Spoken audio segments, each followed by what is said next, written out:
đất nước chúng ta mới trải qua 2 trận bão.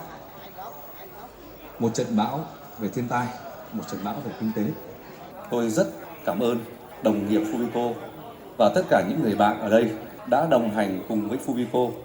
Khó khăn thì là mãi mãi, nhưng cái khó khăn nó là cái chất xúc tác để cho chúng ta nỗ lực hơn, sáng tạo hơn.